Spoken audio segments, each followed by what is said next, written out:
Hello friends, welcome to Chandravarshini audio stories. నిన్నే ప్రేమిస్తా, ఒక CEO ప్రేమ కథ, పార్ట్ 121. స్టోరీ విన్న వెంటనే లైక్ చేసి కామెంట్ పెట్టండి. అలాగే ఫస్ట్ టైం నా ఛానల్ని చూసిన వాళ్ళు ఎవరైనా ఉంటే దయచేసి వెంటనే సబ్స్క్రైబ్ చేసుకోండి. Thank you. ఇక మనం స్టోరీలోకి వెళ్ళిపోదాం. స్వప్నిక అలా అడగడంతో విజయ్ ఆమె ముఖంలోకి దీర్ఘంగా చూస్తాడు. అతని కళ్ళు ధారాపాతంగా వర్షిస్తూ ఉంటాయి. విజయ్ తన ప్రాణానికి ప్రాణమైన స్నేహితుడు అఖిల్ని గుర్తు తెచ్చుకొని ఫీల్ అవుతాడు. తర్వాత ఏమైందో ఇప్పుడు తెలుసుకుందాం. అతను ఎంతలా ఫీల్ అవుతున్నాడో అర్థం చేసుకున్న స్వప్నిక విజయ్ని మరింత దగ్గరగా హగ్ చేసుకుంటుంది. ఒక్కొక్కసారి నిశ్శబ్దమే పెద్ద ఓదార్పు అవుతుందేమో. ఒక 2 నిమిషాలు అలాగే పట్టుకొని అతని వీపు నిమురుతూ కూర్చుంటుంది స్వప్నిక. మెల్లగా తనని తాను కంట్రోల్ చేసుకున్న విజయ్ లేచి ఆమె వైపు చూస్తూ, అఖిల్కి ట్రీట్మెంట్ చేసిన డాక్టరు వాడికి హెవీ డోస్ డ్రగ్ ఇవ్వడం వల్ల కోలుకోవడానికి టైం పడుతుందని చెప్పాడు. నేను ఎంత టైం పడుతుందని అడిగితే రోజులు పట్టొచ్చు లేదా నెలలు పట్టొచ్చు అని అన్నాడు. ఒక వారం తర్వాత వాడు కాన్షియస్లోకి వచ్చాడు అని చెప్పడం మొదలుపెట్టాడు విజయ్. ఆ వారం రోజుల్లో యామి గురించి, డేనియల్ గురించి ఒక్కొక్క వార్త తెలుస్తూ ఉంటే ఆశ్చర్యపోతారు. వీరిద్దరికీ ఇలాంటి దందా వరల్డ్ మొత్తం ఉందని, వెనుకబడిన దేశాల్లోని పేదవాళ్ళని టార్గెట్ చేసుకొని జాబ్స్ ఇస్తామని ఇందులోకి లాగుతారని తెలుస్తుంది. జైల్లో ఉన్న డేనియల్ అసలు రంగు సాక్ష్యాలతో సహా పట్టుపడడంతో అతనికి బెయిల్ కూడా దొరకదు. ఆ రోజు ఏదో ఇంపార్టెంట్ మీటింగ్లో ఉన్న విజయ్కి రమణ నుండి ఫోన్ వస్తుంది. లిఫ్ట్ చేసిన విజయ్, హా చెప్పరా అని ఆతృతగా అడుగుతాడు విజయ్. రమణ పనిచేసేది విజయ్ ఆఫీస్లోనే కాబట్టి వారం రోజులుగా హాస్పిటల్లో అఖిల్ని చూసుకుంటూ ఉంటాడు. అందుకే ఆతృతగా ఫోన్ లిఫ్ట్ చేస్తాడు విజయ్. విజయ్, మన అక్కి కాన్షియస్లోకి వచ్చాడ్రా అని హ్యాపీగా చెప్తాడు రమణ. ఓకేరా, వాణ్ణి డిస్టర్బ్ చేయకు. డాక్టర్ ఏమంటున్నాడు, ఎప్పుడు డిశ్చార్జ్ చేస్తారంట అని అడుగుతాడు విజయ్. ఈరోజే కాన్షియస్లోకి వచ్చాడు కదరా, ఒక 2 days అయ్యాక డిశ్చార్జ్ చేస్తామని చెప్తున్నారు అని అంటాడు రమణ. ఓకేరా, కొంచెం వాణ్ణి జాగ్రత్తగా చూస్తూ ఉండు. ఈ మీటింగ్ అయ్యాక నేను వచ్చేస్తాను అని అంటాడు విజయ్. సరేరా, నీ వర్క్ చూసుకున్నాక వచ్చేసే ఇక్కడికి అని అంటాడు రమణ. మరి బిజ్జుగాడికి చెప్పావా అని అడుగుతాడు విజయ్. వాడు వచ్చే టైం అయ్యింది కదా, నేను ఫ్రెష్ అవ్వడానికి ఇంటికి వెళ్తాను అని అంటాడు రమణ. ఓకే, క్యారీ అని ఫోన్ కట్ చేసిన విజయ్ ఊపిరి పీల్చుకుంటాడు. 2 రోజుల అబ్జర్వేషన్ తర్వాత ఫ్లాట్కి తీసుకొస్తారు అఖిల్ని. కానీ అఖిల్ చాలా సెన్సిటివ్. దాంతో యామి చేసిన ఘోరాన్ని తీసుకోలేకపోతాడు. అసలు అమ్మాయిలంటేనే భయపడుతూ దూరంగా ఉండే అఖిల్ చూసి చూసి ఈ యామి వల్ల ఎలా పడ్డాడో ఎవరికి అంతుపట్టదు. మొదలే సైలెంట్గా తన పనేదో తను చేసుకుంటూ ఉండే అతను ఇప్పుడు పూర్తిగా సైలెంట్ అయిపోయి శూన్యంలోకి చూస్తూ ఉంటాడు. టైంకి ఎవరైనా గుర్తు చేసి భోజనానికి పిలిస్తే రావడం, తినడం, టాబ్లెట్లు ఇస్తే వేసుకోవడం, మంచినీళ్ళు ఇస్తే తాగడం, అంతే తప్ప తనకై తాను ఇది కావాలని అడగడం కూడా మానేశాడు. దాంతో 3 ఫ్రెండ్స్ అఖిల్ని ఎన్ని రకాలుగా చీరప్ చేయాలని చూసినా అతను అలాగే ఉండిపోతాడు. ఒక్కోసారి అఖిల్ వాలకం చూసిన ఫ్రెండ్స్కి భయమేస్తుంది. డాక్టర్ని అడిగితే అతనిపైన జరిగిన ఎటాక్ మామూలుది కాదు. అందుకే అఖిల్ ఒక ట్రాన్స్లో ఉండిపోయాడు. మళ్ళీ ఆ అమ్మాయి చేతిలో మోసపోయాడు కాబట్టి ఇలాంటి విషయాల్లో కొంతమంది ఇలాగే బిహేవ్ చేస్తారని, ఈ టాబ్లెట్స్ అయిపోయాక ఒకసారి కౌన్సిలింగ్ ఇప్పించమని అంటారు డాక్టర్. ఇంతలో ఆ రోజు మల్లిక మేడం నుండి ఫోన్ వస్తుంది. ముంబైలో తమ కంపెనీ కోసం ఇంటర్వ్యూ చేసిన ప్రతి ఒక్కరూ ఏదో ఒక రికమెండేషన్తో లేదా తమకు తెలిసిన వాళ్ళని, ఎవరినో ఒకరిని, టాలెంట్ లేని వాళ్ళను తీసుకొచ్చి ఆఫీస్లో జాబ్స్ ఇచ్చేస్తున్నారని, ఈసారి ఖచ్చితంగా 2 daysలో ఉన్న ఇంటర్వ్యూస్ నువ్వే తీసుకోవాలని ఆ ఫోన్ మ్యాటర్. అఖిల్ని అలా వదిలిపెట్టి వెళ్ళాలని లేకున్నా వెళ్ళక తప్పదని ఫ్రెండ్స్ ఇద్దరికి అఖిల్ని జాగ్రత్తగా చూసుకోమని చెప్పి ఆ రోజు అతని రూంలోకి వెళ్తాడు విజయ్. అఖిల్, నేను ఇండియా వెళ్తున్నాన్రా, వచ్చే వరకు నువ్వు జాగ్రత్తగా ఉండు, సరేనా అని అంటాడు విజయ్. వెంటనే తలెత్తి విజయ్ వైపు చూస్తాడు అఖిల్. దాదాపు 15 రోజుల తర్వాత పలకరించగానే రెస్పాండ్ అయ్యాడు ఈరోజు. అదే రోజు అఖిల్ కళ్ళల్లో చెప్పలేని ఆందోళన, బాధ, వేదన చూసి కరిగిపోయిన విజయ్, ఎన్ని రోజులు ఇలా సైలెంట్గా ఉంటావు? నీ మనసులో ఏముందో, నీ మైండ్లో ఏం జరుగుతుందో అదంతా బయటకి వెంటనే కక్కరా, లేకపోతే అది నిన్ను మొత్తం మింగేస్తుంది.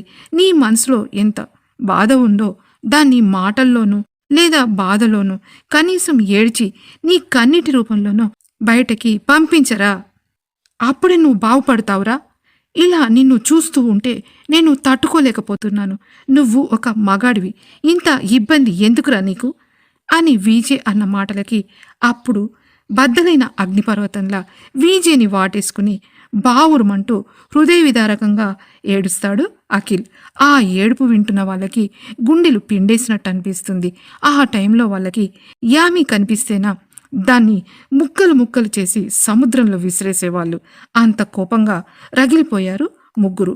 ఆ తర్వాత రోజే విజయ్ ఇండియాకు వెళ్లే రోజు. అఖిల్ని జాగ్రత్తగా చూసుకోమని మరీ చెప్పి ప్రతి ఒక్కరికి పేరు పేరున చెప్పి ఇండియాకు బయలుదేరిన విజయ్ మనసు మాత్రం అఖిల్ దగ్గరే ఉండిపోతుంది. ఇండియాకు వచ్చిన విజయ్ ఇంటర్వ్యూస్ తీసుకోవడానికి ఆ రోజు ఆఫీస్కి వెళ్ళడానికి బయలుదేరుతాడు. అక్కడ వర్షాలు పడడంతో ఆ 2 days ఇంటర్వ్యూస్ అన్నీ క్యాన్సిల్ అయ్యాయి. దాంతో అతను స్టే చేసిన హోటల్కి తిరిగి వెళ్ళిపోతాడు. అలా అతను గతంలో నుంచి బయటకు వచ్చిన విజయ్ స్వప్నికను చూస్తూ, అదే రోజు నువ్వు యాక్సిడెంట్ అయ్యి కనిపించావు, తర్వాత నువ్వు ఎప్పుడెప్పుడు కళ్ళు తెరుస్తావని ఎదురు చూస్తున్న టైంలో నాకు ఒక వీడియో అండ్ వాయిస్ మెసేజ్ వచ్చిందని చెప్పాను కదా, అది వచ్చింది అఖిల్ నుండి అంటూ గ్యాలరీలో ఉన్న ఆ వీడియోని ఓపెన్ చేసి స్వప్నికకు చూపిస్తాడు విజయ్. వీడియో స్టార్ట్ అవుతూ అందులో మనసును మెలిపెట్టే మాటలు వినిపిస్తాయి. ఒరే విజయ్, నువ్వు ఎంత ఇదిగా చెప్పినా నేను తట్టుకోలేకపోతున్నాన్రా. నా వల్ల నీకు కూడా చాలా చెడ్డ పేరు వచ్చింది. ఆ న్యూస్ మొత్తం లైవ్లో వచ్చింది. నన్ను అందరూ జాలిగా చూస్తున్నారు ఇక్కడ. వాళ్ళ చూపుల్లో ఇంకా ఏదో అర్థం కాని ఇబ్బంది ఉందిరా నాకు. సారీరా మై ఫ్రెండ్, నేను మిమ్మల్ని, ముఖ్యంగా నిన్ను వదిలి వెళ్ళిపోతున్నాను. నేను చావాలంటే ఇప్పుడే కరెక్ట్ టైం. మళ్ళీ నువ్వు వచ్చావనుకో, నిన్ను చూస్తే నాకు బ్రతకడానికి ధైర్యం వస్తుంది. నేను ఇలా బ్రతికున్న శవంలా ఉంటే మీరు ఎవరు తట్టుకోలేరు. కనీసం నేను చస్తేనన్నా ఓ సంవత్సరం నన్ను తలుచుకుని బాధపడతారు తప్ప నేను మీకు ఒక సమస్యగా ఉండలేను. అందుకే నువ్వు రాకముందే నేను వెళ్ళిపోతున్నాను. గుడ్ బై ఫర్ ఎవర్ రా మై ఫ్రెండ్. మళ్ళీ లైఫ్ అంటూ ఉంటే నీకు కొడుకుగా పుట్టాలని ఉందిరా. ఫ్రెండ్నైనా నన్నే ఇంత బాగా చూసుకుంటున్నావంటే నీ రక్తం పంచుకుని కొడుకు పుడితే ఇంకా ఎంత జాగ్రత్తగా, ఇంకెంత ధైర్యంగా పెంచుతావో వాణ్ణి. అందుకే మై ఫ్రెండ్, నువ్వు తొందరగా పెళ్లి చేసుకోరా, నీకు కొడుకునే వస్తాను. ఎందుకో తెలుసా, అసలు నాకు ఇప్పుడు చావాలని లేదురా. ఇంకా ఇంకా ఇంకా బతకాలని ఉంది. ఇంకా ఎంతో లైఫ్ చూడాలని ఉంది. కానీ ఈ జనాల సానుభూతి చూపులు నేను తట్టుకోలేకపోతున్నానురా. ఇప్పటికే నా వల్ల బాధపడుతున్న మీ అందరినీ ఇంకా బాధపెడుతున్నందుకు ఐఎమ్ సారీ అని మాట్లాడుతూ అఖిల్ వాళ్ళ ఫ్లాట్కి దగ్గరలో ఉన్న సూసైడ్ స్పాట్ లోయలోకి జంప్ చేస్తాడు. అతను పైనుండి కిందికి దూకుతూ ఐ లవ్ యు రా విజయ్ అని అరుస్తాడు. ఆ వీడియోలో అఖిల్ మాటలు వింటున్న స్వప్నిక మధ్యలోనే కన్నీళ్లు రాగా అది పూర్తయ్యేసరికి బోరుమని ఏడుస్తూ విజయ్ని గట్టిగా కరుచుకుపోతుంది. ఆ బాధ నుండి బయటపడటానికి ఒక 5 నిమిషాల పాటు సైలెంట్గా ఉన్న విజయ్ ఆమె దుఃఖం వల్ల భుజాలు ఎగిరెగిరి పడటంతో విజయ్ ఆమెను అంతకుముందు పడుకున్న మ్యాటర్స్ దగ్గరికి తీసుకొచ్చి వాటర్ బాటిల్ అందిస్తాడు. మెల్లిగా మంచినీళ్లు తాగిన స్వప్నిక కొంచెం స్థిమితపడుతుంది. ఆ వీడియో చూసిన నేనే తట్టుకోలేకపోయాను విజయ్. అలాంటిది ఆ టైంలో నీ సిచ్యువేషన్ నిజంగానే హారిబుల్ విజయ్ అని మళ్ళీ కన్నీళ్లు తెచ్చుకుంటుంది స్వప్నిక. మెల్లిగా గాఢంగా ఊపిరి వదిలిన విజయ్ అంతే. ఆ వీడియో చూసిన నాకు ఏం చేయాలో అర్థం కాలేదు. ఇక్కడ చూస్తే నువ్విలా పడిపోయి ఉన్నావు. నా మనసుకు ఊపిరి పోసిన నా ప్రాణం మరో గంటలో కళ్ళు తెరుస్తుందని ఆతృతతో నా గుండె వేగంగా కొట్టుకుంటూ ఉంటే ఆ వీడియో చూసిన నాకు ఆ గుండె వేగం మరింత పెరిగి నా ప్రాణానికి ప్రాణమైన నా ప్రాణ స్నేహితుడి గుండె కొట్టుకోవడం ఆగిపోయిందని తెలిసి నన్ను నేను కంట్రోల్ చేసుకోలేకపోయాను. వెంటనే నేను ఎవరిని కలవకుండా డాక్టర్ మిశ్రాకి నీకు అవసరమైనవన్నీ ఇచ్చి జాగ్రత్తగా పంపించమని చెప్పాను. కానీ ఆ టెన్షన్లో నీ అడ్రస్, ఫోన్ నంబర్ అడగమనడం మర్చిపోయాను. ఇక అప్పుడు న్యూయార్క్ వెళ్ళిపోయిన నేను అదిగో నిన్ను చూశాను చూడు. అప్పుడే దాదాపు 3 ఇయర్స్ తర్వాత ఇండియాకు రావడం అని చెబుతాడు విజయ్. అప్పుడే తెల్లవారుతూ ఉండటంతో ఇద్దరు బెడ్రూమ్లోకి వచ్చి పడుకోగానే స్వప్నికను హక్ చేసుకున్న విజయ్, కనీసం నిన్ను ఎవరు సేవ్ చేశారో వాళ్ళ గురించి తెలుసుకోవాలని నీకు అనిపించలేదా అని అడుగుతాడు విజయ్. నేను కళ్ళు తెరిచిన తర్వాత నీ గురించి డాక్టర్ మిశ్రాని అడిగాను. కానీ అతను వాళ్ళ హాస్పిటల్ అంబులెన్స్ వాళ్ళు నన్ను హాస్పిటల్లో అడ్మిట్ చేశారని చెప్పారు. ఇక నేను మా ఊరికి వెళ్ళాలా లేక హైదరాబాద్ వెళ్ళాలా ఏమీ తెలియని పరిస్థితి. నేను మా నాన్నగారికి ఫోన్ చేస్తే అది స్విచ్ ఆఫ్ వచ్చింది. అయినా హైదరాబాద్కి వెళ్తే నాకు సేఫ్ అనిపించి ఇక్కడికే వచ్చాను. 1 గంటలో జూబ్లీ బస్ స్టాప్కి వస్తాననగా నా ఫోన్కి నాన్న నుండి కాల్ వచ్చింది. ఫోన్ లిఫ్ట్ చేస్తే అది నాన్న దగ్గర పనిచేసే అటెండర్ మాట్లాడుతూ, నాన్న ఏదో పని మీద వెళ్ళారమ్మా, మీరు ఫోన్ చేస్తే హైదరాబాద్లో మన ఫ్లాట్ ఉంది కదా, అక్కడ సీతాలు ఉంటుంది, నిన్ను వెళ్ళి అక్కడే ఉండమన్నారు. నాన్నే నీ దగ్గరికి వస్తారంట. నీ ఫోన్ కోసమే ఇన్ని రోజులు ఎదురు చూశాము. ఇక మన వాళ్లకు ఎవరికి ఫోన్ చేయకు, వాళ్ళతో టచ్లో కూడా ఉండకు. ఈ ఫోన్లో ఉన్న ఈ సిమ్ కూడా విరగొట్టి పాడేస్తున్నాను. జాగ్రత్త అమ్మా. నీకు మన వాళ్ళు ఎవరైనా కనిపిస్తే వాళ్ళతో అసలు మాట్లాడకు. ఎవరు మన వాళ్ళో ఎవరిని నమ్మాలో తెలియడం లేదు అని నాకు మాట్లాడే ఛాన్స్ లేకుండా ఫోన్ కట్ చేశాడు అతను అని చెప్పి ఊపిరి పీల్చుకుంటుంది స్వప్నిక. అది విన్న విజయ్ ఆలోచిస్తూ ఆమెను అలాగే పట్టుకుని, అంటే ఇప్పటి వరకు మీ వాళ్ళ గురించి నువ్వు ఆరా తీయలేదా అని ఆశ్చర్యంగా అడుగుతాడు విజయ్. అసలు ఆరా తీద్దామని అనుకునేంతలోనే ఆ భరత్గాడు నన్ను కనిపెట్టేశాడు.